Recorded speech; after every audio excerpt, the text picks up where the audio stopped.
"Are you serious, Colonel? You called in a civilian? An old man to fix a 60-ton main battle tank?" Lieutenant Davenport's voice, sharp with the condescending edge of a new degree, cut through the damp morning air of the motor pool. He gestured with a tablet toward the silent, monolithic form of the disabled M1 Abrams, then toward the man standing beside it.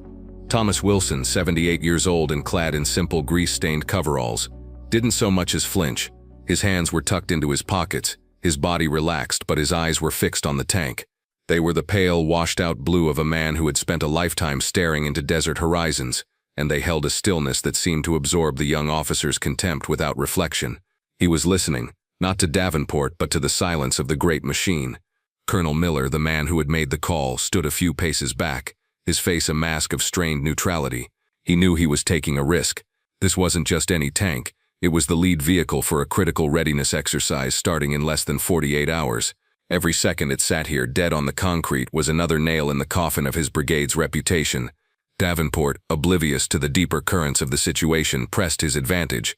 He was the head of the engineering team, a rising star with a mind full of schematics and diagnostic flowcharts. He saw the world in binary, as a series of problems that could be solved with the right software. This old man was an anomaly, an unquantifiable variable that offended his orderly worldview. "Sir, with all due respect," Davenport continued, his tone suggesting none was actually due, "my team has been working on this vehicle for 36 straight hours. We've run a full systems check, a level 3 diagnostic on the Honeywell turbine engine, and a complete hydraulic pressure analysis. Every data point we have indicates a catastrophic failure of the main power unit. The computer is unequivocal. It needs a full depot-level replacement, which means a flatbed, a crane, and about 3 weeks we don't have." He tapped his tablet for emphasis, as if the glowing screen were an unassailable shield of logic. His team of young engineers, all in their early 20s and equally devoted to the digital gospel, shuffled their feet and exchanged smirks. They saw a living fossil, a relic from an analog age being brought in to bless a dying supercomputer. The absurdity was palpable. Thomas finally stirred. He began a slow, deliberate walk around the perimeter of the tank. He didn't look at the access panels or the diagnostic ports. Instead, he ran a gnarled hand over the cold, scarred steel of the turret, his touch gentle, like a man greeting an old, wounded friend.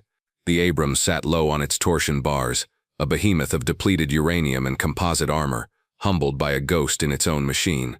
Dust from the training fields clung to its flanks, a testament to its recent and final exertions.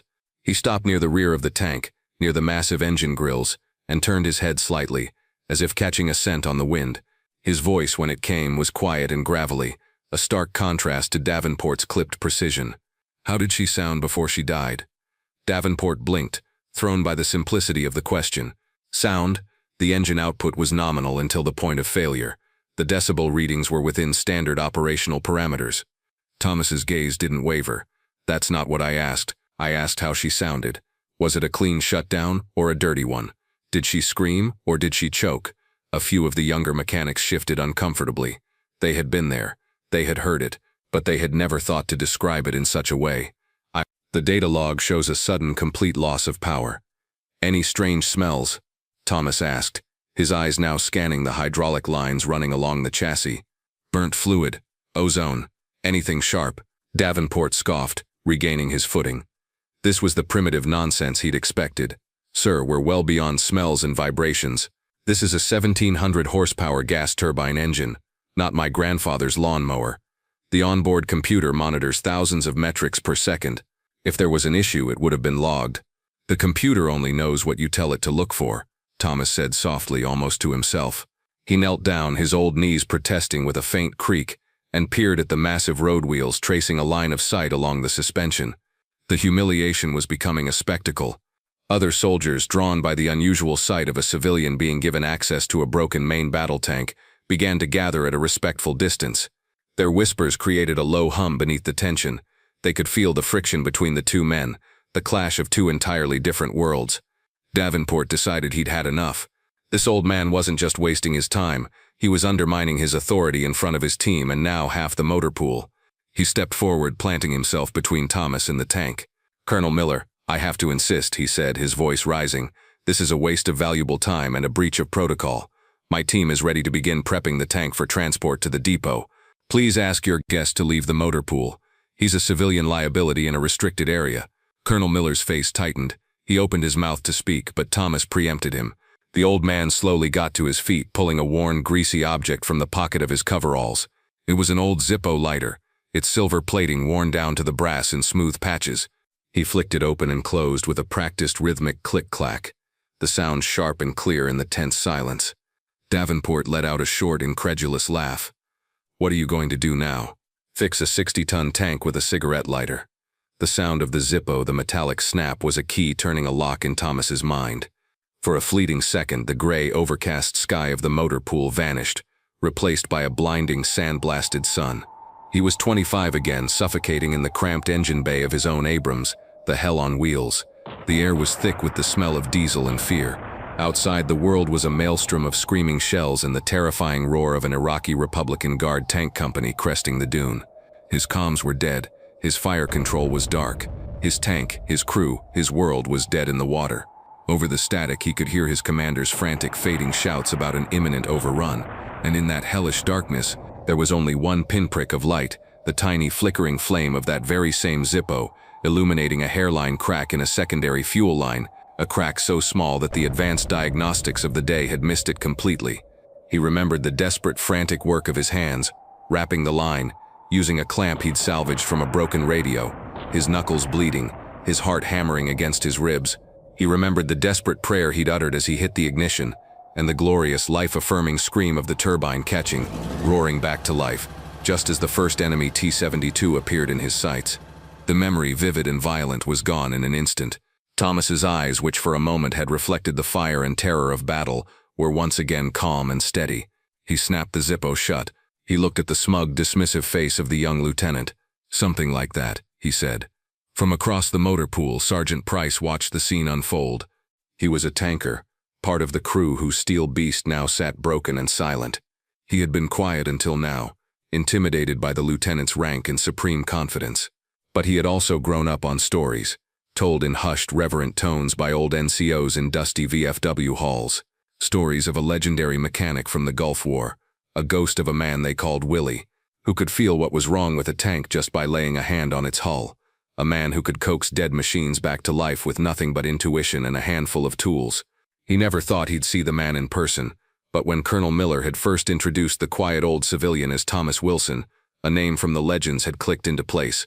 Now he watched as Lieutenant Davenport, puffed up with his own importance, moved to end the confrontation. "Colonel," Davenport said, his voice hard, "my men are going to begin the disconnection sequence. I need this area cleared. Now." He gestured to two of his junior engineers, big, strapping kids who looked deeply uncomfortable with their new role as bouncers. "Please escort Mr. Wilson to the gate." That was the breaking point for Sergeant Price. This wasn't just a disagreement anymore. It was an act of profound disrespect. He saw the two engineers start to move toward the old man. Acting on pure instinct, he slipped behind a parked Humvee, pulling out his personal cell phone. He knew he was about to shatter the chain of command, but some things were more important. He scrolled through his contacts and found the number he was looking for. The phone rang twice before a gruff voice answered. "Davis, Master Gunner, it's Sergeant Price, from the 3rd Brigade." "Price, what do you need?" "I'm busy, sir," Price said, his voice a low, urgent whisper. "You're not going to believe this. They've got Willie Wilson out here at the 3rd Brigade motor pool." There was a pause on the other end of the line. "Say that again, Sergeant." "It's him, Master Gunner. Thomas Wilson. Colonel Miller brought him in to look at our downed Abrams. And some new engineering lieutenant is about to throw him off the base. He's calling him a liability." The silence that followed was heavy, dangerous. Sergeant Price could almost feel the pressure building through the phone. The game had just changed. He didn't know the details of what would happen next, but he knew, with absolute certainty, that the cavalry was coming. Miles away, in a cluttered office at the U.S. Army Armor School, Master Gunner Michael Davis slammed his phone down into its cradle with enough force to make the plastic groan. His face, a roadmap of a 30-year career etched with the suns of Iraq and the winters of Grafenwöhr, was flushed with a deep, furious red. "Are you kidding me?" he roared to the empty room. His aide, a young captain, poked his head in, his eyes wide with alarm. "Everything all right, Master Gunner?"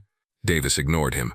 He stomped across the room to a wall covered in decades of plaques, unit photos and commendations. It was a shrine to the Armored Corps. His finger, thick as a sausage, jabbed at a faded photograph from 1991. In it, a group of young tankers, their faces smeared with soot and lit by triumphant grins, stood in front of an M1 Abrams. The tank's barrel was adorned with 7 crudely painted enemy tank silhouettes. In the center of the group, looking impossibly young, was the man who had just been described to him over the phone. "Captain," Davis growled, his voice a low rumble of controlled fury. "You see that man? That is Thomas Willie Wilson. When you were learning your multiplication tables, he was writing half the damned maintenance manuals for the A1 variant from a fighting position. The battlefield recovery techniques we teach to every single 91A mechanic in this army, he didn't learn them in a classroom. He pioneered them, under fire, with his hands and his wits. And Sergeant Price just told me that some pencil-neck lieutenant with a shiny new laptop is trying to have him arrested for trespassing." He turned, his eyes blazing. "Not on my watch. Get me General Peters on the line, now." The captain scrambled to comply, his fingers fumbling with the phone. "And get a vehicle ready," Davis barked as an afterthought. "Multiple vehicles. Tell the general's office that the ghost of 73 Easting is being disrespected by one of his new officers. Use those exact words." The name hung in the air like a thunderclap. The ghost of 73 Easting. It wasn't a call sign, it was a title, a piece of living history. The aide's face went pale. He suddenly understood the magnitude of the storm that was about to break over the 3rd Brigade motor pool.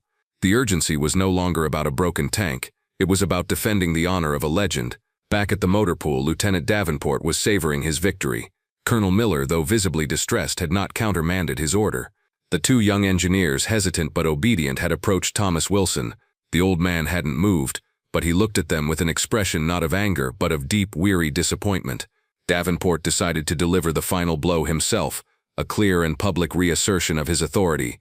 He strode forward, stopping directly in front of Thomas. "Sir, for the final time I am ordering you to vacate this restricted military area. Your presence is interfering with official operations. If you refuse to comply, I will have the military police detain you. Is that clear?" He had crossed the Rubicon. The threat of arrest made to a civilian guest of a full colonel was an overreach so profound that a hush fell over the entire assembly of soldiers. The whispers stopped. The mechanics froze.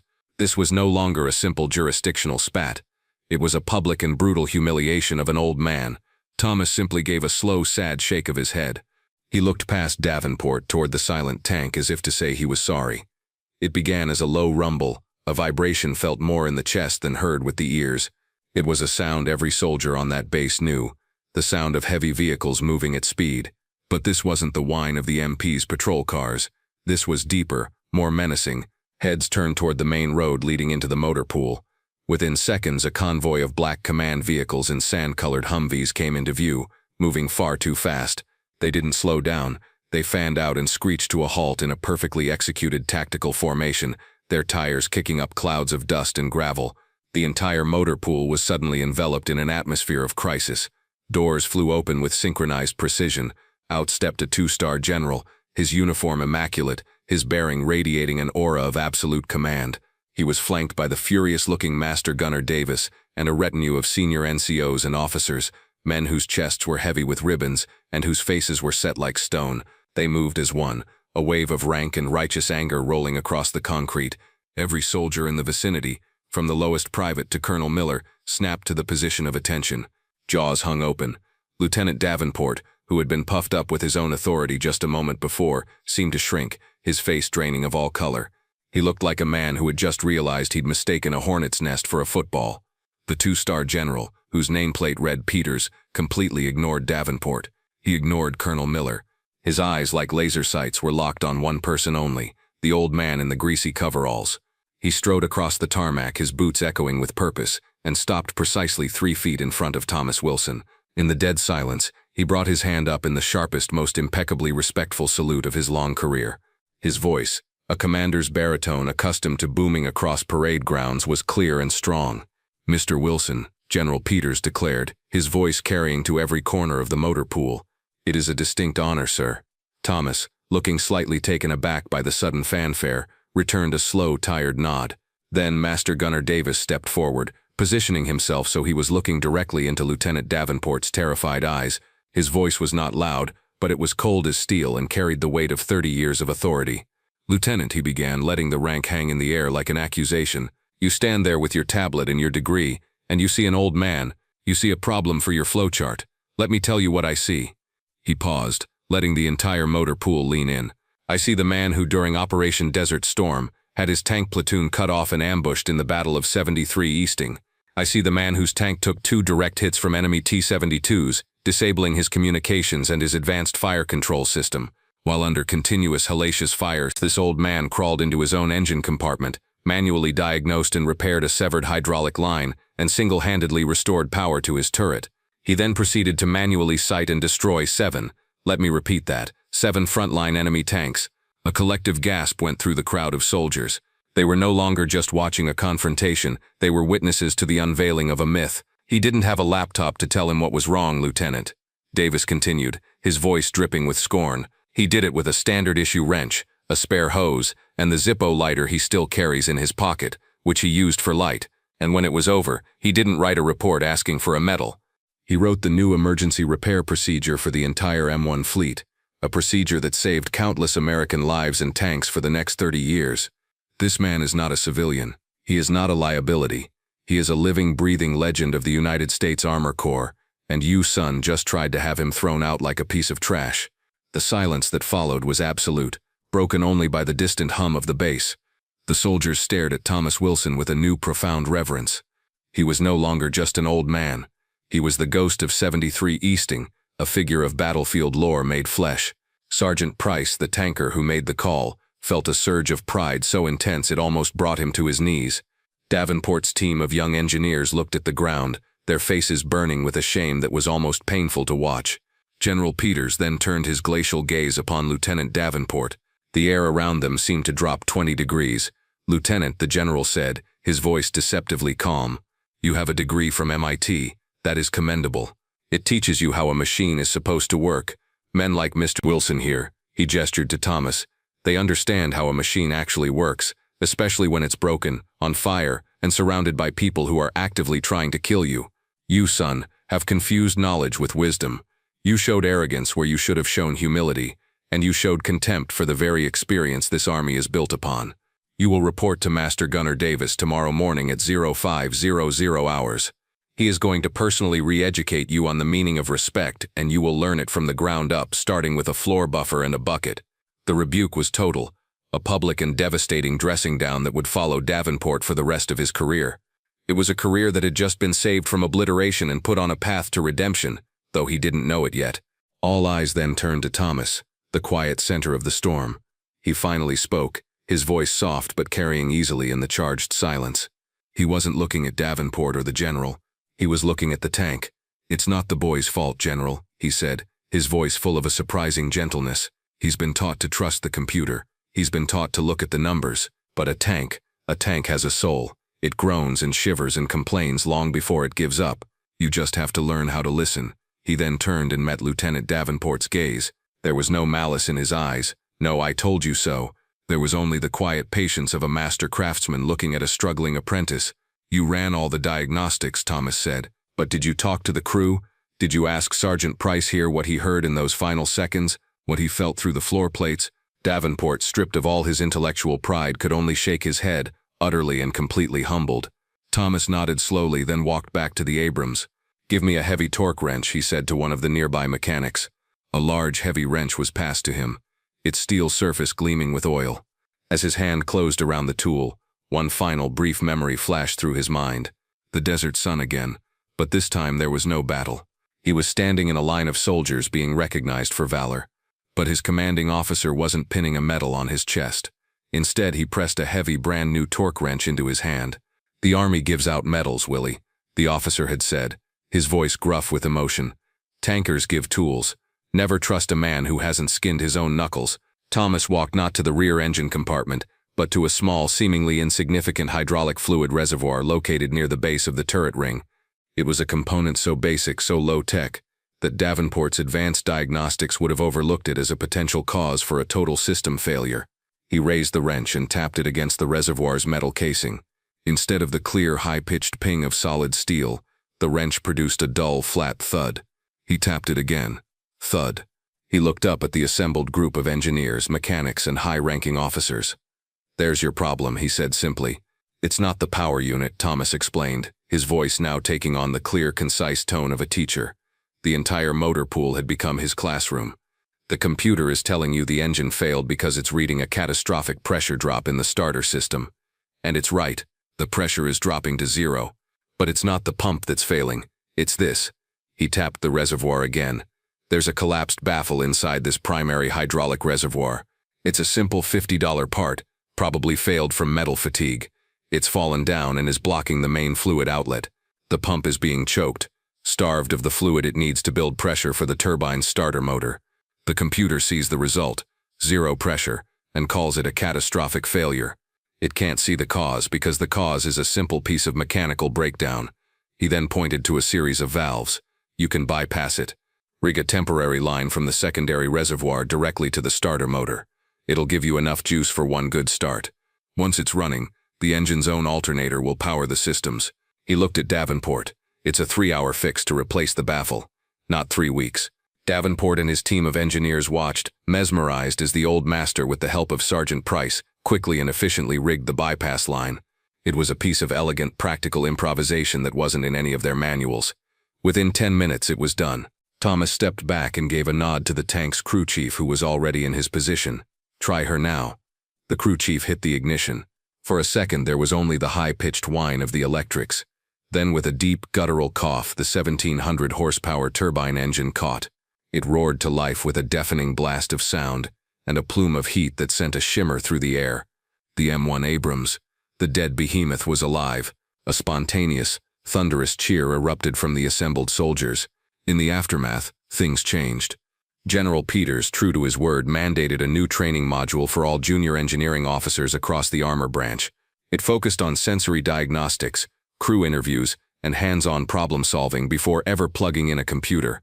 Co-developed by a humbled Lieutenant Davenport and Master Gunner Davis, it was officially named the Wilson Method. Thomas was brought on as a highly paid civilian consultant, a title he found endlessly amusing. Davenport was not drummed out of the service. Instead, he was remade by it. He spent the next 6 months under the direct, unforgiving tutelage of Master Gunner Davis. His days were spent not in a clean lab but in the grime and grease of the motor pool, learning from the very sergeants he had once dismissed. He learned to listen not just to engines, but to the men who operated them. He learned the difference between knowledge and wisdom, and he learned it with skinned knuckles and an open mind. Several months later, in a quiet diner a few miles off base, Thomas Wilson sat alone in a booth, stirring a cup of black coffee. The bell above the door jingled, and in walked Lieutenant Davenport.